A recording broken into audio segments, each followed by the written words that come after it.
Hey everyone, welcome back to the channel. If you've been watching the markets lately, you've probably noticed something's off. Bitcoin's been dropping, stocks are volatile, gold and silver are going through a downswing. And right at the center of all this chaos, the Federal Reserve. Today we're talking about why the Fed is literally divided against itself, why markets went from 99% certain about a rate cut to completely confused, and most importantly, what this means for your money. Whether you're holding crypto, precious metals, stocks, or just trying to make ends meet. I spent hours reading the latest Federal Reserve meeting minutes so you don't have to. And let me tell you, what I found was shocking. The Fed is using language they almost never use, admitting they're in conflict with each other. Stick around, because we're going to break down what's really happening, who's affected, and what you can actually do about it. Here's what's happening, and this is serious. Just 1 month ago, the market had a 99% certainty that the Federal Reserve would cut interest rates in December. Think about that, 99%. That's basically guaranteed. But as of mid-November, those odds crashed to just 32.8%. Even after a jobs report came out, the odds only ticked up to 39.5%. What changed? The Federal Reserve released their official meeting minutes from October, and what they revealed was stunning. The voting members of the Fed are now split on whether they even want to cut rates in December. Here's the exact language they used. Many participants suggested it would likely be appropriate to keep interest rates unchanged for the rest of the year. But here's the problem. They won't tell us exactly how many. The Fed has 12 voting members who need a simple majority to cut rates. There were 19 participants total at the meeting, but only 12 get to vote, so we don't know where the votes actually stand. Markets don't know how to position themselves. And even the Federal Reserve itself doesn't seem to know what they want to do. When the people setting our country's financial policy can't agree, that uncertainty crashes down on everything else. Stocks fall, crypto tanks, even gold and silver, which are supposed to be safe havens, are going through downswings. So what is the Fed trying to accomplish? They have what's called a dual mandate. They're supposed to keep inflation low and employment high. In simple terms, that means your dollar doesn't lose value and people can find jobs. But here's the problem they're facing right now. Both of these data points are moving in the wrong direction. Inflation is not falling the way they expected. And the labor market is showing real signs of weakening. This is pulling the Fed in opposite directions. Some members want to protect jobs with more rate cuts. Others want to keep fighting inflation by holding rates steady. That's the core conflict, and it's tearing them apart. This affects everyone, but let's be real, it hits some people harder than others. If you're living paycheck to paycheck, you're already dealing with higher prices that haven't come back down. And now, with job cuts spiking, there's real fear about whether your job is secure. If you're trying to invest or save for the future, this uncertainty makes it nearly impossible to know what to do. Should you stay in stocks, move to cash, buy crypto, stack precious metals?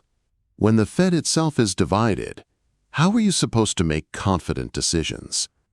If you're a small business owner, interest rates directly affect whether you can afford to borrow money to grow or even survive. And with the economy showing mixed signals, planning ahead feels like guesswork. And if you're nearing retirement or already retired, this is especially stressful. You need stability. You need to know your savings will last. When the Fed is sending conflicting messages and markets are swinging wildly, it makes planning for the future incredibly difficult. Let me show you exactly what the data is revealing, because this paints a really concerning picture. The jobs market, the September jobs report, showed 119,000 jobs added. That sounds okay from the headlines, right? But if you dig deeper, it's actually terrible. First, the unemployment rate went up from 4.3% to 4.4%. And remember, this data is from September. It was severely delayed because of the government shutdown. So much time has passed since then. Who knows what October and November look like? All we know is the trend is going up. Second, the prior month, August, was revised downward by 26,000 jobs. That means jobs were actually lost in August. And if you've been paying attention to these reports, you know the initial numbers always get revised down later. So that 119,000 for September? Don't be surprised when it gets revised lower too. Third, October saw a massive spike in job cuts. U.S. employers announced over 153,000 job cuts in October alone. That's up 175% compared to October of last year. For the first 10 months of this year, employers have announced nearly 2 million job cuts, up 65% compared to the same period last year. And here's what's worse. More companies are announcing plans for future layoffs compared to last year. So this trend isn't slowing down, it's accelerating. The government shutdown impact. Here's something that really stood out to me from the Fed minutes. The government shutdown caused a 44-day blackout in economic data. During this time, the Bureau of Labor Statistics couldn't release jobs data. The Bureau of Economic Analysis couldn't release inflation data. GDP, spending, income reports, all frozen. The Federal Reserve was literally operating without current information. Fed Chair Jerome Powell even compared it to driving in the fog. They were making trillion-dollar decisions with incomplete data. So much for being, quote, data-dependent, right? Now let me show you just how rare this conflict is. The Federal Reserve minutes used language they almost never use. Here's what they said. Participants expressed strongly differing views about what policy decision would most likely be appropriate at the December meeting. I want you to understand, this is extremely rare for the Federal Reserve. They're known for presenting a unified front. They rarely disagree in public. It's almost unheard of. But this time, some members wanted a half-point rate cut. Some wanted a quarter-point cut. Some wanted no cut at all. And many said no cuts for the rest of the year.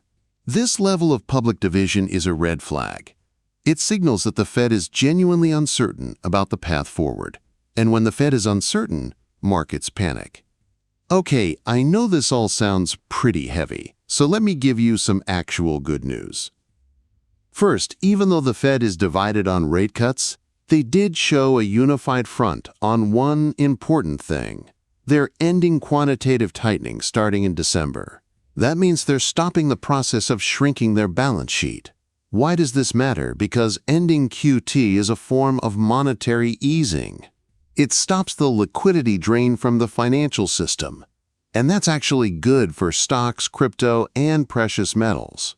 Second, even if the Fed doesn't cut rates in December, there's a 70.1% chance they'll cut at either the December meeting or the January meeting. And there's even a 19.9% chance they'll cut at both meetings. So rate cuts are still coming. It's just a question of timing. Third, the Fed is aware of the weakening labor market. The unemployment data, the job cuts, the downward revisions, they're seeing all of this. And their dual mandate means they have to respond to protect employment. Fourth, you now have information that most people don't have. You understand why the markets are so confused. You understand the Fed's internal conflict. And knowledge is power when it comes to protecting your money. So what can you actually do about all this? 1. Understand the timeline. The next Fed meeting is in December. If they don't cut then, January is right around the corner. Don't make panic decisions based on short-term uncertainty. 2. Watch the labor market. The Fed cares more about unemployment than almost any other single data point. If job losses continue accelerating, the Fed will have to cut rates to protect employment. That's their mandate. 3. Don't chase the headlines. Jobs reports get revised. Initial numbers are often wrong. Look at the trends, not just the monthly snapshots. 4. Diversify your holdings. When the Fed is this divided, you don't want all your money in one asset class. Spread it across stocks, precious metals, crypto, and cash. Different assets respond differently to rate decisions. 5. Build an emergency fund. With job cuts spiking 175% compared to last year, having 3 to 6 months of expenses saved could be a lifeline if layoffs hit your industry. 6. Remember that uncertainty creates opportunity. When markets are confused and prices are down, that can actually be a buying opportunity for long-term investors. Don't panic sell. Think about where you want to be in 5 to 10 years. 7. Stay informed. This situation is changing week by week. The Fed Watch tool updates regularly. Jobs reports come out monthly. Subscribe to this channel so you don't miss the updates. Looking forward to the December meeting and beyond. Here's what I'm watching for. The Fed's decision won't just be about interest rates. It'll be a signal about what they're prioritizing. Are they more worried about inflation or employment? That answer will tell us a lot about where policy is headed in 2025.